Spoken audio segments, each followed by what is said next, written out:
예. 오늘 예배를 통해서 하나님의 놀라우신 은혜가 우리 성도님들의 삶 가운데 충만히 임하기를 주님의 이름으로 축복합니다. 오늘 마지막 2024년 마지막 주일 예배예요. 한 해 동안 얼마나 많은 일들이 일어났는지 우리가 좀 생각해 봐야 될 거예요. 제가 중간중간 2024년 동안에 우리 성도님들이 참 이제 신앙생활을 참 열심히 잘 해나가고 계시는구나 라고 느낀 적이 있어요. 그런 게 뭐냐면 하나님의 나라와 반대되는 사탄의 나라의 세력들이 자꾸 공격을 하는 것을 보고 우리 성도님들이 하나님 안에서 신앙생활을 잘 하고 있구나 라고 제가 느꼈습니다. 신앙생활 한다는 것은 평안하게만 한 게 아니에요. 왜냐하면 어떻게든 사탄은 하나님의 백성을 자기의 백성 가운데 집어넣으려고 해요. 그래서 어떻게 해서든 신앙이 무너지게끔 만들려고 합니다. 평소에는 아주 사소하게 생각했던 것들 가지고도 시험에 들게 돼요. 그게 연약한 우리 인간의 모습이다. 우리 교회가 힘들고 어려운 일이 있고 사탄의 공격이 있다 하더라도 그것을 이기면서 신앙생활을 더 잘 해나가야 되는 게 맞는 겁니다. 왜냐하면 하나님께서는 하나님의 백성들을 도와주시는 분이시기 때문에 그래요. 무너지지 마십시오. 2024년에 내가 어떤 어려운 일을 겪었던 간에 2025년 다시 일어서야 되는 겁니다. 믿음은요, 눈에 보이는 것이 믿음이 아니에요. 제가 오늘 믿음의 사람들에 대해서 말씀을 전하려고 하는데, 믿음은 보이는 게 믿음이 아닙니다. 이게 뭐예요? 이게 뭐예요? 휴대폰이죠. 좋은 걸까요? 나쁜 걸까요? S23인데. 이게 휴대폰이에요. 그죠? 다들 아시죠? 이게 휴대폰이라는 걸. 이건 그걸 뭡니까? 사실입니까? 아니면 왜 이거 휴대폰이 아닌데 휴대폰이라고 믿는 겁니까? 사실이에요. 눈에 드러난 건 그냥 사실입니다. 이 사실을 우리가 믿는다 이렇게 얘기하지는 않아요. 믿음은 보이지 않는 걸 믿는 게 믿음인 거예요. 우리가 지금 천국에 가 있습니까? 물론 이곳에서 천국을 누리며 살 수도 있죠. 우리는 하나님이 말씀하신 하나님의 나라를 가 있진 않아요. 그런데 우리가 왜 그것을 믿느냐? 성령 하나님을 통해서 우리가 예수 그리스도를 믿게 되었기 때문에 우리를 구원하신 그 예수 그리스도의 그 구원 때문에 우리는 천국에 간다 라고 믿고 소망하면서 살아가는 것 아니겠습니까? 이게 믿음이에요.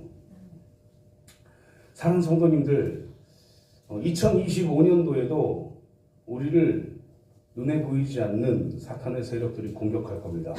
왜요? 제가 단언합니다. 공격할 거예요. 우리 성도님들을. 왜요? 우리 성도님들이 신앙생활을 잘할 것이기 때문에 그렇습니다. 믿으십니까? 신앙생활을 잘 못할 것 같으면 제가 이런 말을 안 해요.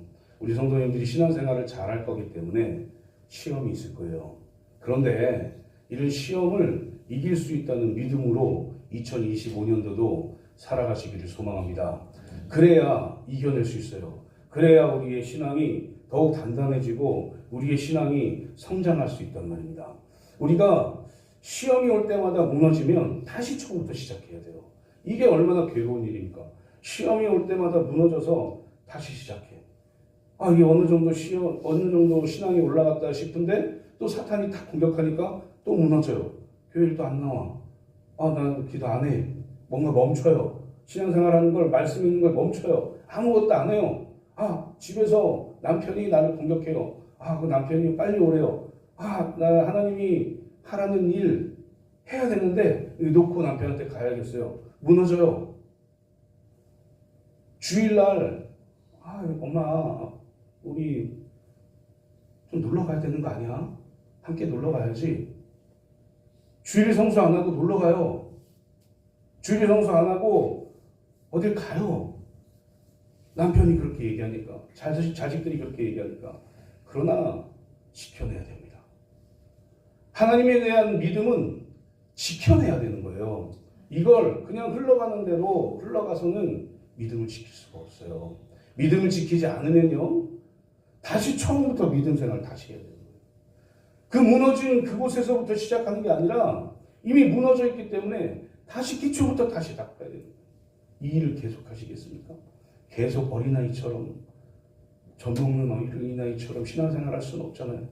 2025년은 제가 말씀드립니다. 우리 성도님들에게, 저에게도 물론 그렇겠죠. 시험이 있을 거예요. 시험이 있을 때 하나님은 원망하지 마세요. 시험이 있을 때 내가 교회를 나와서 그렇다라고 생각하지 마세요. 시험이 있을 때 하나님은 왜 나한테 이런 시험을 줍니까? 라고 생각하지 마십시오. 시험이 있을 때 하나님이 왜 나에게 이런 시험을 주실까? 라고 생각하십시오. 오늘 본문 말씀에 아브라함에 대해서 그렇게 하나님이 말씀하시거든요. 아브라함은 뭔가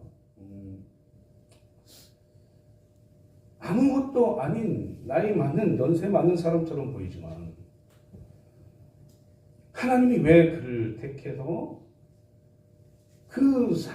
지금 살고 있는 그 우상 만들고, 아버지가 우상 만들었잖아요. 우상 만들었으면 그때 당시에 돈이 많았거든요.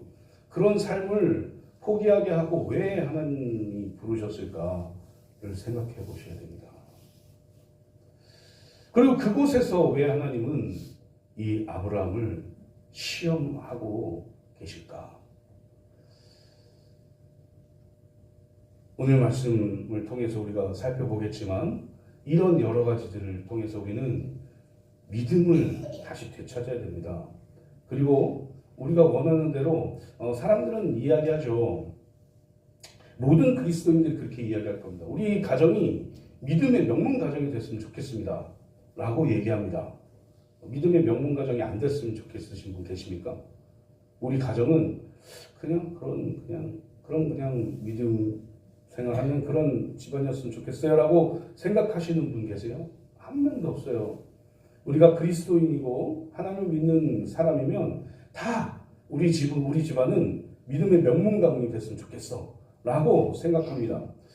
그게 왜 그러냐고 생각을 해보면 믿음의 명문가들을 매스컴이나 이야기를 들으면 너무 다 잘 돼 있거든요. 다 잘 돼 있어요. 제가 2주 전인가요? 조나단 에드워드 가문을 또 얘기했잖아요. 다 잘 돼 있습니다. 그러니까 믿음의 명문가가 되고 싶은 거예요. 제 말이 틀린 게 없죠. 그런데 중요한 것은 믿음의 명문가가 되기 위해서는 내가 중요한 거예요. 내가 믿음의 명문의 사람이 되어야 되는 거죠.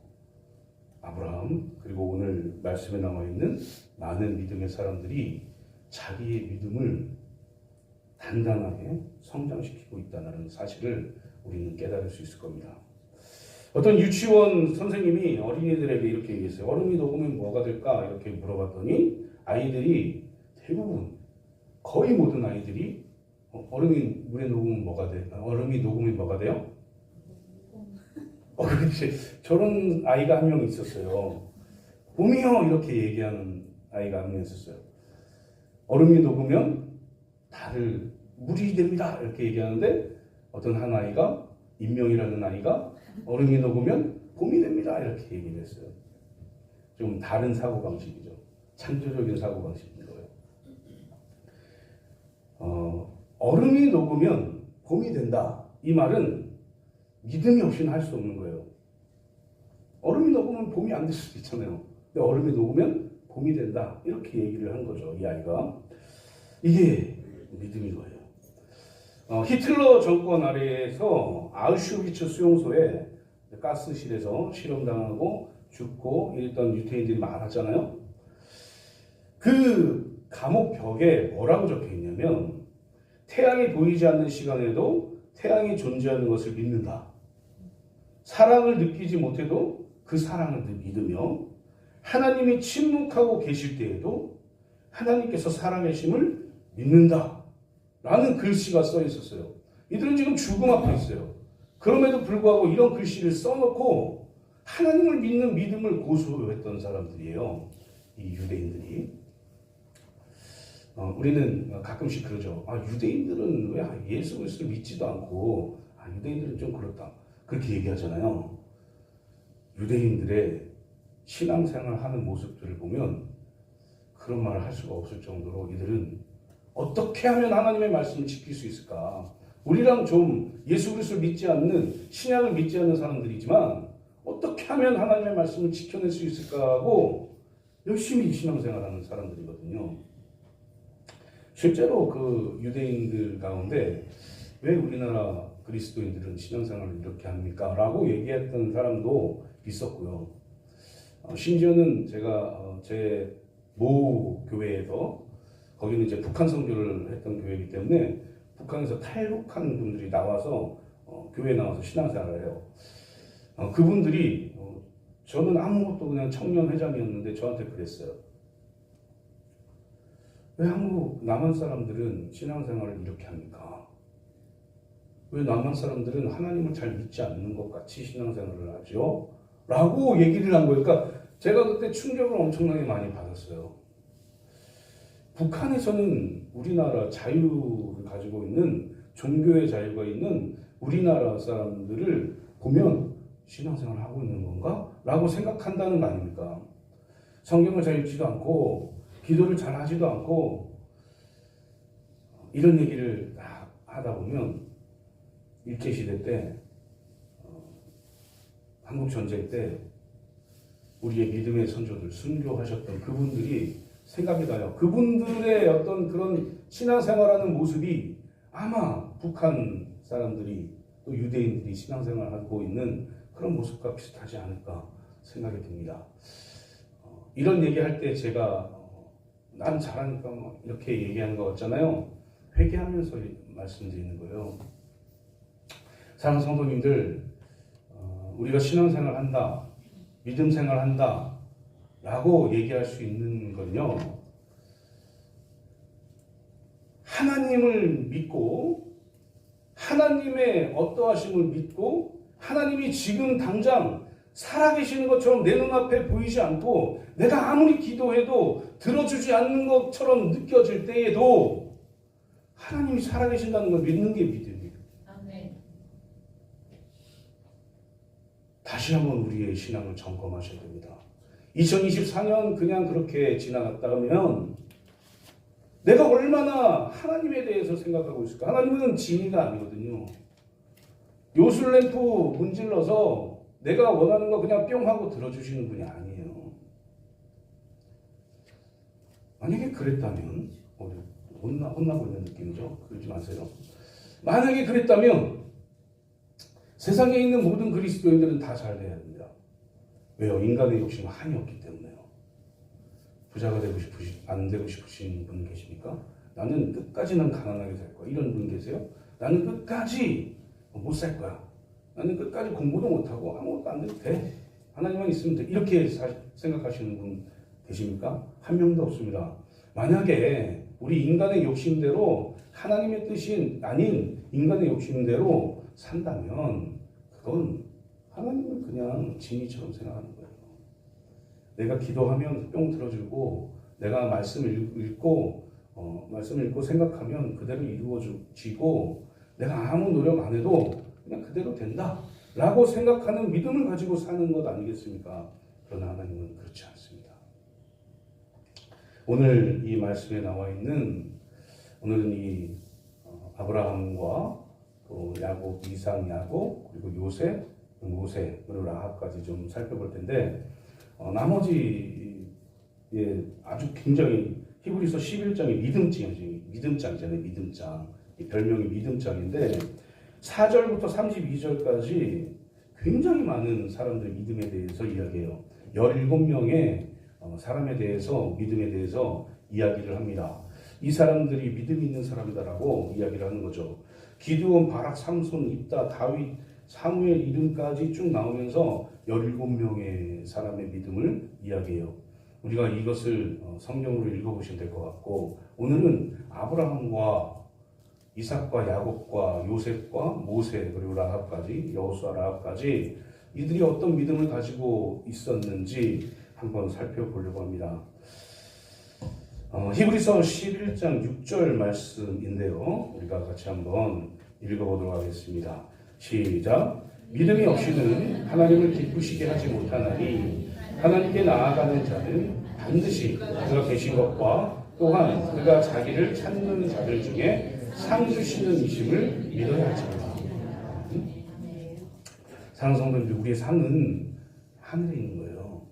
우리의 상이 이 땅에만 가득히 있다면 우리가 천국에 가서 받을 상은 하나도 없습니다. 예수님 말씀하셨죠. 이 땅에서 상을 받은 자들은 하늘에 상급이 없다라고 분명하게 말씀하세요. 사랑하는 성도님들, 보이지 않는 그 천국 우리 믿지 않습니까? 우리가 믿고 그곳에 가는 걸 소망하면서 살아가잖아요. 그렇기 때문에 우리가 하늘에 있는 상도 우리가 믿을 수 있는 거죠. 지금 보이진 않지만 믿음으로 사는 사람들은 그 상급을 기대하면서 소망하면서 이 땅에서 온전한 신앙생활을 하면서 살아간다라는 것을 믿으시면서 오늘도 살아가시는 저 성도님들 되시길 소망합니다. 믿음으로 산다는 것, 이것은 나를 버리고 하나님의 뜻에 따라 살아간다라는 말이에요. 믿음으로 살아가는데 그 대상이 하나님이잖아요. 하나님을 믿는 믿음으로 살아가는데 과연 하나님의 뜻이 담겨있는 이 성경 말씀을 행하지 않고 살 수 있을까? 이것도 우리가 고민해 봐야 될 문제예요. 그리스도인들은 그렇죠. 하나님을 믿는 믿음으로 산다고 이야기하는데 하나님이 말씀하신 그 말씀은 나랑 맞지 않아서 지키지 못하겠어 라고 얘기하는 그리스도인들도 있어요. 이게 진짜 그리스도인입니까? 우리가 왜 어떻게 그리스도인이 되었습니까? 성령 하나님을 통해서 우리가 예수 그리스도의 십자가와 부활이 믿어졌기 때문에 우리가 그리스도인이 된 거 아니겠습니까? 그 말은 뭐냐면 우리가 죄인이지만 의인이라 칭함을 받고 천국에 갈 사람들이라는 얘기예요. 예수 그리스도가 믿어졌다. 성령 하나님이 이 안에 역사하신다. 이 안에 계신다라는 말은 우리가 죽음에서 생명으로 건져졌다는 얘기예요. 우리는 영원히 하늘나라에서 하나님과 천국의 감격을 가지고 기쁨을 가지고 그 모든 것을 누리면서 살 거예요. 영원토록. 그 믿음이 우리에게 있는 거예요. 그러니까 하늘에 있는 상급도 우리가 믿을 수 있는 거죠. 하나님이 동행하시는 삶, 하나님이 목자 되신다는 것을 믿는 삶, 하나님이 나를 구원하셨다는 것을 믿는 삶, 그래서 그 믿음으로 사는 그 삶이 믿음이 있는 삶이다 라고 얘기할 수 있는 겁니다. 이 이면에는 어떤 의미가 담겨 있냐면 내가 날마다 편하게만 살 수 없구나 라는 사실도 담겨 있어요. 믿음이 있는 사람들은요, 무언가가 우리를 대적하게 돼 있거든요. 그게 부모님이 됐든 남편이 됐든 자녀가 됐든 옆에 내가 정말 사랑하는 사람이 됐든 간에 항상 공격하거든요. 제가 가끔씩 우리 어머님 말씀드리잖아요. 엄청나게 많은 공격들을 당해요. 오늘 나오는 이 믿음의 사람들 다 공격당합니다. 착각하시면 안 돼요. 그리스도인이 되었고 하나님을 믿는 믿음의 사람이 되면 그냥 아무런 공격 없이 무조건 잘 될 것이다? 아닙니다. 그래서는 예수님을 핍박하지 않았겠죠, 유대인들이. 사탄은요, 어떻게든 믿음을 가지고 있는 그리스도인들을 어려운 상황에 처해지게 만들어요. 그럴 때마다 나는 믿음이 있구나 라고 생각하십시오. 나 교회 못 나가게 해? 나 기도 못하게 해? 나 말씀대로 못 살게 해? 그래도 내가 믿음이 좀 있긴 있구나.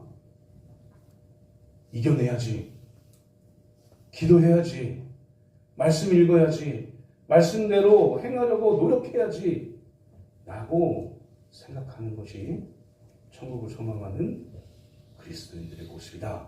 그런 믿음이다. 라는 것을 기억하시고 오늘 말씀을 통해서 우리는 어떻게 믿음의 사람으로 살아가야 되는지 살펴보시는 저와 성도님들 되시기를 주님의 이름으로 축복합니다. 우리는 믿음의 위대한 가문이 되기를 원해요. 그리고 실제로 100여 년 전부터 제가 알고 있는 우리 성도님들 중에도 100여 년 전부터 선교사님 들어오실 때부터 믿음 생활을 하고 계신 그런 믿음의 아주 명문가를 누리고 계신 분들도 계십니다. 또 지금 내가 처음 믿음의 대수인 분들도 계세요. 저도 저희 가문은 저희 가정은 유교 집안이었어요. 그래서 제사를 엄청나게 많이 드렸죠. 그런데 제가 거의 처음 나간 거예요. 여름 성경학교 때 자두 준다고 하니까 정말 대단한 거 아닙니까? 제가 서울 태생이라고 말씀을 드리지만 아내랑 얘기를 하다 보면 서울 맞나? 이런 생각이 든대요. 산에 살았거든요. 제가 저기 시흥동 산에 살았던 사람이기 때문에 자두를 먹지를 못하는 거예요. 그 어렸을 때 7살, 8살 막 이럴 때 자두를 못 먹으니까 교회에 나오라고 해서 여름 성경학교 때 갔더니 자두를 주는 거예요. 복음 있는 거죠. 자두를 주는 거예요. 그래서 자두를 먹기 위해서 매일 간 거예요. 주일날도 뭔가 나에게 먹을 것을 주니까 가요. 그렇게 계속 가다 보니까 믿음이라는 게 생기고 그러면서 신앙생활을 하게 되는 거죠.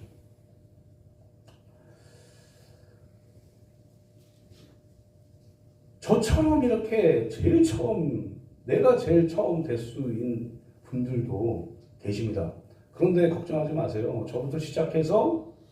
나부터 시작해서 믿음의 명문가를 만들면 되니까요. 제가 서두에 말씀드렸죠. 믿음의 명문가가 되기를 원하는데 나는 믿음 생활을 잘 안 해. 이게 얼마나 어폐입니까? 이게 얼마나 말이 안 되는 거예요. 전혀 논리적이지 않아요. 믿음의 명문가를 만들기 위해서는요. 내가 믿음의 사람이 되어야 된다.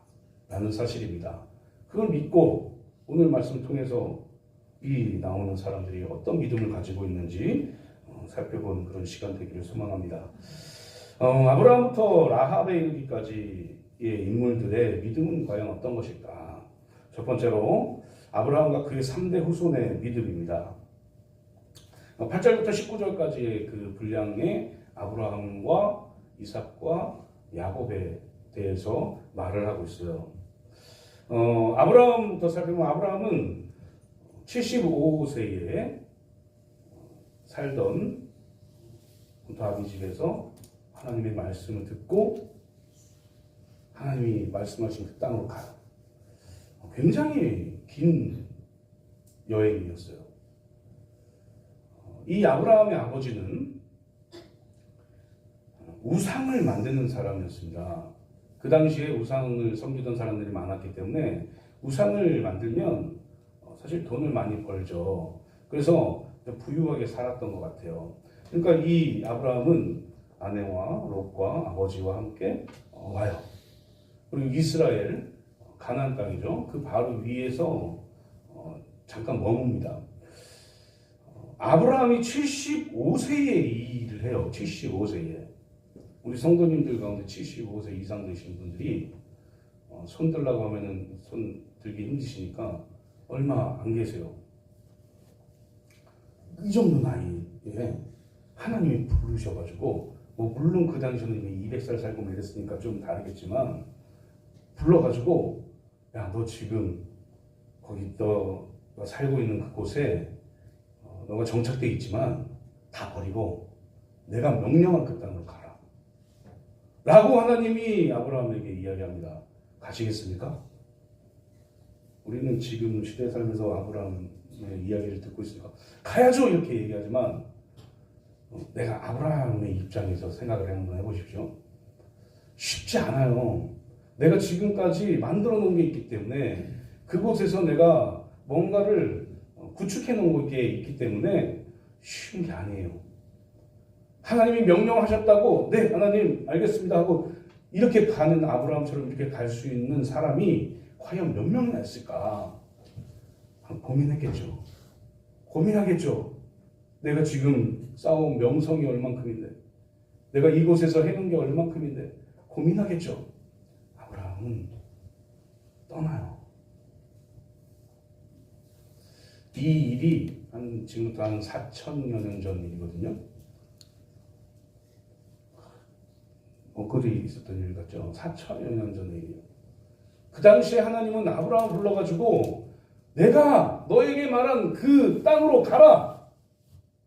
본토 친척 아비 집을 떠나서 네가 지금까지 만들어 놓은 모든 것을 다 놓고 내가 명령한 곳으로 가. 라고 말씀하셨어요. 그런데 이 말씀은 하나님께서 아브라함을 시험했다라고 그 목적을 분명하게 하시거든요. 아브라함을 시험한 거예요. 아브라함의 믿음, 아브라함의 순종이 어떤 것인지를 하나님이 시험한 것이라고. 아브라함은 하나님의 말씀을 듣고 떠납니다. 우리의 믿음이 이런 믿음이 되기를 소망해요. 하나님의 말씀이면 내가 가지고 있는 게 아무리 좋아도 놓고 떠날 수 있는 믿음. 그 믿음은 어떤 믿음인지 아십니까? 하나님은 이 이후에 내 삶도 책임지실 것이다 라는 믿음이에요. 이게 놀라운 믿음인 거죠. 이걸 경험해보지 않은 분들은 걱정하는 거예요. 아, 이 이후의 삶이 불안할 거야. 아, 이 이후의 삶이 다 내 거 무너질 거야 라고 걱정하겠죠. 아브라함은 그것을 믿는 믿음이 있었어요. 본토 친척 아비 집을 떠나서 한 번도 가보지 못한 그곳을 하나님의 음성을 듣고 그냥 갑니다.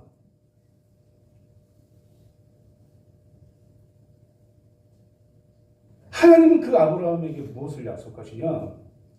100세에 너를 통해서 아이가 나올 텐데 이 아이를 통해서 너의 자손이 하늘의 별과 같이 바다의 모래같이 많아질 거야 라고 아브라함에게 약속해요. 제가 지금 웃잖아요. 아브라함은 더 웃었을 거예요. 실제로 주의 천사가 와서 그 말을 할 때에 그때 당시 텐트 안에는 주거하는 그 안에는 어떻게 되어 있냐면 사랑방이라는 게 있습니다. 그래서 사람들이 손님이 오면 거기서 만나요. 그리고 여자는 그 옆방에서 이렇게 앉아 있는 거예요. 근데 얘기하는 소리가 다 들리는 거예요. 그러니까 사라가 주의 천사가 100세에 너 아이를 낳을 거야. 그럼 사라 나이는 몇이에요? 90세란 말이에요. 90세에 아이를 낳을 거라고 얘기해요. 하나님이 보낸 주의 천사가. 실제로 성경에 사라는 피식하고 웃습니다. 말이 안 되니까요. 인간적으로 생각할 때. 말이 안 되니까 웃어요. 그런데 실제로 어떤 일이 일어납니까? 사라를 통해서 이삭이 태어나요. 그리고 그 이삭을 통해서 믿음의 사람들이 쫙 번성하게 되는 것이죠. 하나님의 말씀대로요. 하나님의 약속대로요. 근데 그 일이 당장 일어난 게 아니에요. 그 약속을 받고 25년 후에 일어난 일입니다. 25년 후. 1년도 아니고. 그러니까 약속 받아도 기도해도 하나님의 때가 있다는 거예요. 하나님이 가장 원하시는 때가 있다고요. 그 때에 하나님이 그 약속을 이루신다. 하나님이 우리의 기도를 하나님이 가장 좋은 때에 응답하신다. 지금 당장 일어나지 않아도요. 하나님이 안 하시는 게 아닙니다. 일을 안 하시는 게 아니에요. 하나님은 우리보다 더 큰 계획을 가지고 계세요. 아브라함에게 있어서 이 약속은 하나님이 하신 약속은 천금보다도 더 귀한 약속입니다. 이게 언제 일어날지 아브라함은 하나님 언제 일어나요? 이 일이 언제 일어나요? 라고 물어본 적이 없어요. 그냥 그 약속을 믿은 거예요. 그냥 그 하나님의 말씀을 믿은 거예요. 그리고 실제로 그 약속 믿고 나아갔더니 그 일이 이루어졌다라는 사실입니다. 그런데 이삭이 태어났잖아요. 그 전에 사라가 너무 답답한 거예요. 그래서 자기 종을 통해서 이스마엘이라는 아이를 낳게 되죠. 그래서 그것 때문에 지금 중동과 많이 싸우고 뭐 이렇게 하잖아요. 하나님이 내신 심판이 아닐까 싶어요. 어찌되었든 이삭이라는 아들을, 약속의 아들을 아브라함에게 줍니다. 그런데 문제가 생겨요. 창세기 22장에 이제 문제가 생기는 거예요. 하나님이 이 아이를 주시고 이 아이를 번제물로 하나님께 바치라고 해요. 아브라함은요, 사라한테 얘기하지 않아요. 그리고 자기 믿음대로 이 이삭을 데리고 번제 드리기 위해서 모리아산으로 갑니다. 아브라함의 마음이 어땠을까? 좋지는 않았을 겁니다. 그랬겠죠. 얼마나 원망의 마음도 나오지 않았겠습니까? 하나님이 주셨다가 어떻게 이렇게 그냥 데리고 갑니까? 라고 할 만도 한데 아브라함은 그걸 참고 하나님이 무언가 일을 하시겠지 라고 생각하고 갑니다. 17절 말씀에 아브라함은 시험을 받을 때에 이렇게 얘기합니다. 아브라함의 믿음을 하나님이 시험하신 거예요. 그런데 이 시험은요, 그냥 문제에 답 쓰는 게 아니라 하나님의 말씀에 행동으로 보여준 시험이었습니다. 그래서 이 아브라함은 그 시험에 통과하기 위해서 실제로 이삭을 데리고 심지어는 제물이 될 이삭에게 나무 등짐을 딱 매게 하고 같이 모리아산으로 올라갑니다.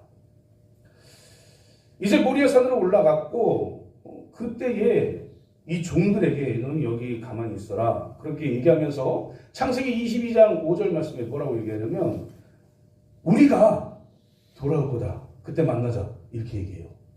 좀 이상하지 않습니까? 이상해요. 이 상식적으로 논리적으로 맞지 않아요. 지금 아브라함은 이삭을 데리고 뭐 하러 가요? 이삭을 번제물로 바치기 위해서 모리아산에서 제사 드리러 가는 거예요. 그러면은 내가 혼자 내려와서 너희들 만날게 라고 얘기해야 되는 게 맞잖아요. 그런데 우리가 조금 있다가 우리가 와서 너희를 다시 만날 때까지 여기 있어라 라고 얘기한다. 여기에서 아브라함의 믿음이 또 보이는 거예요. 아브라함은 하나님께서 이삭을 번제물로 바치라고 얘기했지만 이삭 대신에 하나님이 무엇인가를 준비하셨을 거라는 것을 믿은 거예요. 하나님의 약속이 있잖아요. 너의 자손이 이삭을 통해서 하늘의 별과 같이 바다의 모래가 같이 그렇게 많아질 것이다 라는 약속을 끊임없이 믿은 겁니다. 온전하게 믿은 거예요. 그래서 이삭을 죽이지 않을 거라는 것을 믿어요. 그리고 실제로 이 5절에서 이 말을 하고 가죠. 우리가 너희들 다시 만나러 올 것이다 라고 하고 갑니다. 이삭이 이야기합니다. 이제 모리아산에 가서 번제를 딱 드리려고 하니까 불가나무는 여기 있는데 번제로 드릴 양은 어디 있습니까? 이렇게 얘기해요. 이삭이 아브라함에게. 그랬더니 아브라함이 이삭에게 뭐라 얘기했냐면 내 아들아 번제로 드릴 양은 하나님께서 친히 준비하실 것이다. 이렇게 얘기합니다. 하나님이 실제로 아브라함에게 명령했던 건 이삭을 너 아들 이삭을 나에게 바쳐. 이 말은 뭐냐면 내가 너에게 줬지만 너가 가진 모든 것을 나에게 바쳐. 너 그럴 수 있어? 너 그렇게 순종할 수 있어? 내 말대로 너 따를 수 있어? 너 그런 믿음을 가지고 있니? 라고 아브라함에게 이야기한 거예요. 사랑하는 성도님들, 하나님은 지금 우리 성도님들에게 묻고 계십니다. 내가 너에게 준 모든 거 나에게 다 줄 수 있니? 내가 너에게 약속했잖아. 너 구원받을 수 있도록 내가 내 독생자 예수 너에게 보냈고 십자가 지게 했고 부활하게 해서 그것을 믿는 자마다 구원을 얻게 만들어줬잖아. 너 구원받은 그리스도인이잖아. 너 네가 가지고 있는 내가 준 것들 다 나에게 줄 수 있어? 라고 시험하신다고요. 아브라함에게처럼요. 아브라함의 믿음은 네 하나님 제가 드리겠습니다. 라고 이삭 데리고 간 거예요. 어떤 믿음이 있습니까? 18절과 19절 말씀 보면 뭐라고 이야기하냐면 우리 한번 같이 한번 18절 19절 한번 읽어볼까요? 시작. 그에게 이미 말씀하시기를 내 자손이라 칭할 자는 이삭으로 말미암음이라 하셨으니 그가 하나님이 능히 이삭을 죽은 자 가운데서 다시 살리실 줄로 생각한지라. 비유컨대 그를 죽은 자 가운데서 도로 받은 것입니다. 이걸 믿은 거예요. 하나님은 이미 준비하셨다. 그리고 이삭을 죽은 자 가운데서 다시 살리실 줄을 믿는 거예요. 믿는 거. 그렇기 때문에 이삭을 번제단에 올려놓고 칼로 찌르려고 한 겁니다. 그 일을 할 때에 주의 천사가 나타나서 아브라함아 아브라함아 이렇게 급하게 불러요. 그러면서 내가 너의 믿음을 보았다 하면서 순양을 또 보여줍니다. 그래서 아브라함은 이삭 대신에 그 순양을 준비된 순양을 잡아서 하나님께 제물로 바치게 되는 거죠. 이게 아브라함의 믿음이에요. 하나님의 말씀이라면 하나님께서 내게 주셨지만 이것을 하나님께 드릴 수 있는 믿음. 나의 전부를 하나님께 드릴 수 있는 믿음. 그리고 그 이면에 하나님께서는 좋은 것을 준비하셨다라는 믿음. 이 믿음을 가지고 있었던 사람이 바로 아브라함이었다.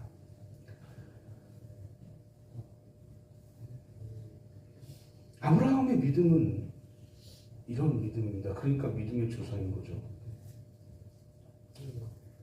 이 믿음을 통해서 하나님은 아브라함에게 정말 많은 약속들을 그대로 이루십니다. 아브라함을 통해서 믿음의 자손들이 바닷가의 모래와 같이 하늘의 별과 같이 엄청나게 많이 있지 않습니까? 특히 유대인들뿐 아니라 적부침받은 믿음의 후손인 우리도 아브라함의 후손이 되는 것이죠. 이 일을 하셨다. 무엇 때문에요? 아브라함의 믿음 때문에. 또 하나 우리가 알아야 될 사실이 있는데 20절과 21절입니다. 우리 같이 한번 읽어보겠습니다. 시작. 믿음으로 이삭은 장차 있을 일에 대하여 야곱과 에서에게 축복하였으며 믿음으로 야곱은 죽을 때에 요셉의 각 아들에게 축복하고 그 지팡이 머리에 의지하여 경배하였으며. 아멘. 이 두 절에 공통으로 나와 있는 게 뭐냐? 축복이라는 단어입니다. 믿음의 사람은요, 제가 하나 질문을 하나 드릴게요. 혹시 자녀들을 위해서 기도하십니까? 혹시 자녀들이 잘 때 혹은 깰 때 자녀들 옆에서 기도하십니까? 기도해 주셔야 돼요. 이 당시와 지금의 상황은 조금 다를 수 있지만 이삭은 야곱을 엄청나게 많이 축복의 기도를 해줬습니다. 사실 야곱이 이삭을 속인 거잖아요. 그럼에도 불구하고 이삭은 창세기 22장 15절부터 18절 말씀에서 야곱을 축복해요. 그런데 이 야곱을 축복한 이 축복의 기도를 야곱이 그대로 담습니다. 그래서 야곱은 요셉을 축복해요. 12아들을 축복해요. 그 축복의 예언을 하는 것이죠. 이게 또 더 내려가서 모세가 12지파를 축복하는 일까지 가게 되는 것입니다. 사랑하는 성도님들, 믿음의 가문은 그런 거예요. 하나님의 약속을 믿고 자녀들에게 축복할 수 있는 게 믿음의 가문인 거예요. 축복해 주십시오. 아이들을 축복해 주세요. 자녀들을 축복해 주세요. 그러기 위해서는 내가 먼저 믿음의 사람이 되어야 된다 라는 사실을 기억하시고, 날마다 하나님을 온전히 의지하고 하나님의 말씀에 온전히 순종하는 그런 믿음과, 또 내가 하는 축복, 믿음의 사람이 하는 축복이 그대로 이루어진다는 사실을 믿고 우리의 자녀들에게 축복하는, 그래서 그 축복의 역사들이 계속해서 우리 후손들에게 이어져서 믿음의 명문가를 이루시는 저 성도님들 되시기를 주님의 이름으로 축복합니다. 두 번째, 요셉의 믿음을 한번 살펴보겠습니다. 17절 하반절입니다. 우리 같이 한번 읽겠습니다. 시작. 그는 약속들을 받은 자로 돼 그 외아들을 드렸느니라. 아멘. 이 일은 아브라함이 한 일이잖아요. 이 외아들을 드렸어요. 이 외아들을 드린 이 헌신과 순종적인 아브라함, 이 아브라함의 믿음이 4대째 계속해서 이어지는 거예요. 이때는 이제 지파가 아니었잖아요. 아브라함, 그 밑에가 누구예요? 이삭, 그 밑에가 야곱 해서 이렇게 돼 있고, 믿음의 그 가문으로 하면 야곱, 그 다음이 요셉으로 이어집니다. 4명의 족장인 거죠. 4대째예요. 아브라함의 순종과 헌신의 그 믿음이 4대째 이어지고 있는 거예요. 요셉의 믿음이 무엇인가? 이 요셉의 믿음은 창세기 49장 22절부터 26절까지의 어떤 야곱의 축복의 내용이 나오는데, 이것을 믿고 살아간 거예요. 또 요셉의 믿음 중에 하나가 어떤 거냐면, 하나님과 동행하는 삶이 승리의 삶이라는 것을 믿은 믿음이에요. 야곱이 얼마나 괴로웠겠어요. 자기가 가장 사랑했던 라헬이라는 부인에게서 나온 첫 번째 자녀, 이게 요셉인데, 요셉이 죽었대요. 야곱은 그렇게 생각하고 사는 거예요. 요셉이 죽었어요. 지금 11명의 아이들만 가지고 살고 있어요. 라헬도 베냐민 낳다 죽었어요. 자기가 가장 사랑하는 사람이 죽은 거예요. 괴로운 삶을 130년간 산 거예요. 우리가 성경을 통해서 알듯이 상당히 많은 고난 가운데 고생하면서 살았죠, 야곱은. 그래서 130년간의 세월을 살았다, 이렇게 바로의 이야기를 하죠. 그리고 이 요셉에게서 17년을 살다가 죽어요. 147살에 죽습니다.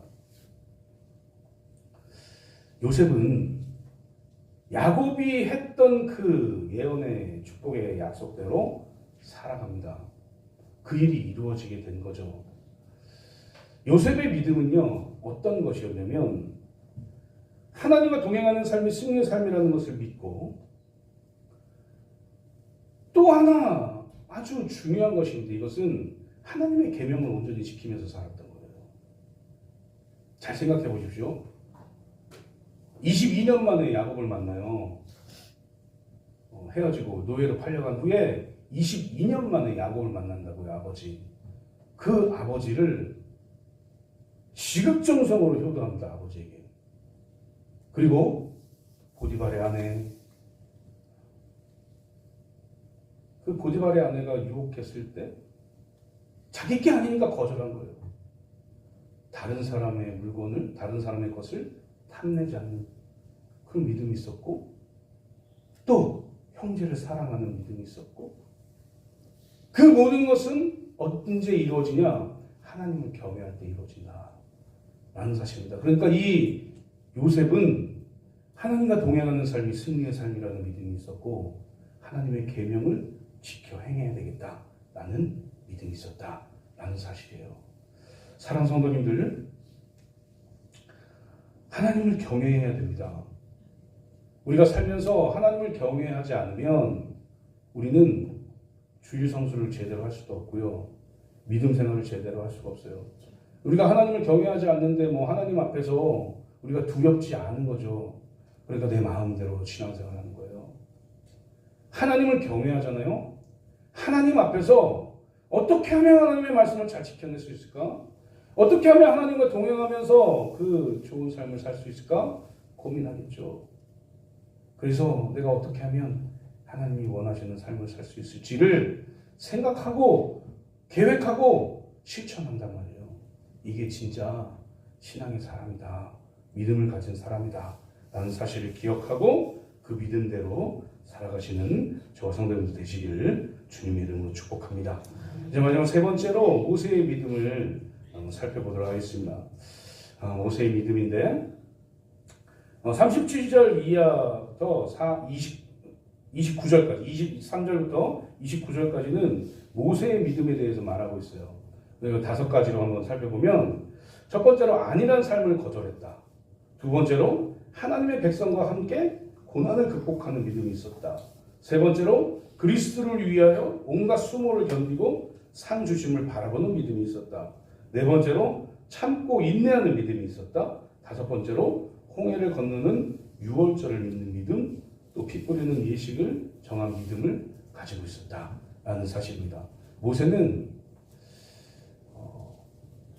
이 모세도 굉장히 힘든 삶을 살았죠. 120살 살면서 안 해본 게 없이 살았어요. 너무나 힘든 삶을 살았습니다.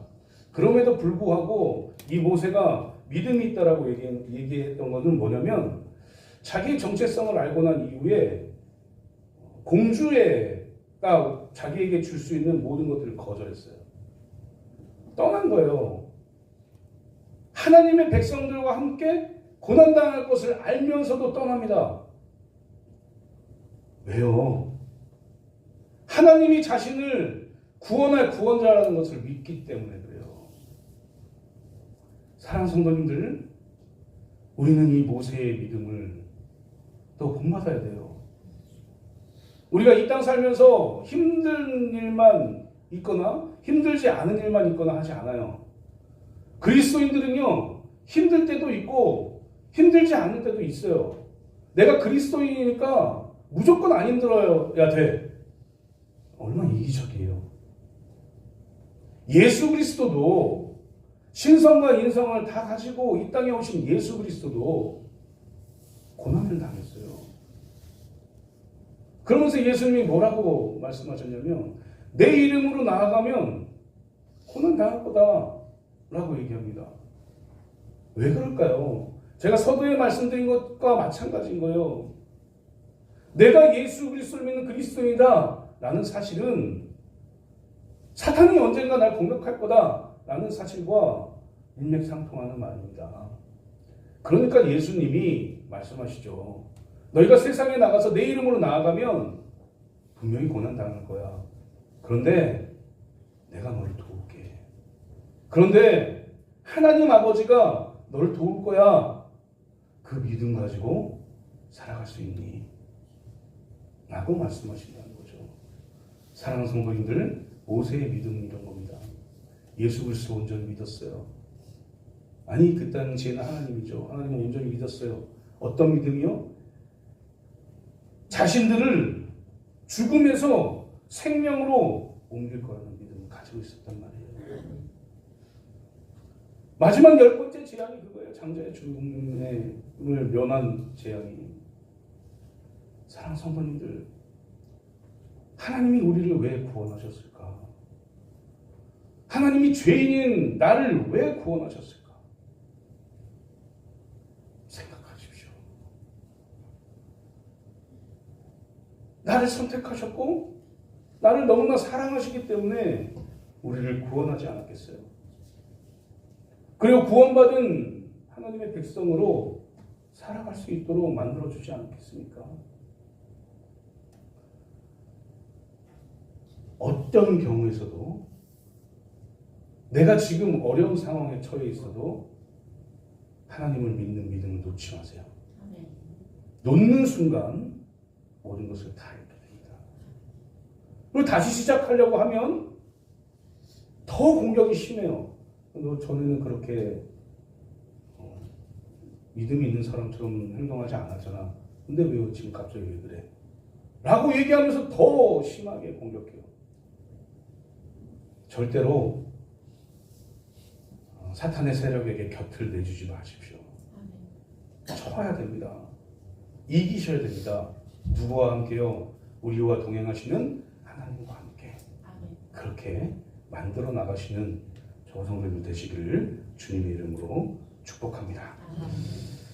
오늘 말씀 맺도록 하겠습니다. 사랑하는 성도님들,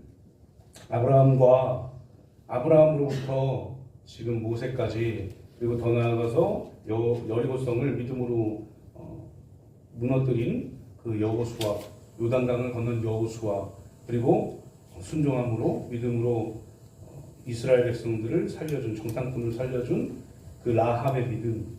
라합은 사실 예수 그리스도의 또 조상이 되죠. 여자로서 예수 그리스도의 족보에 오르는 사람이 되죠.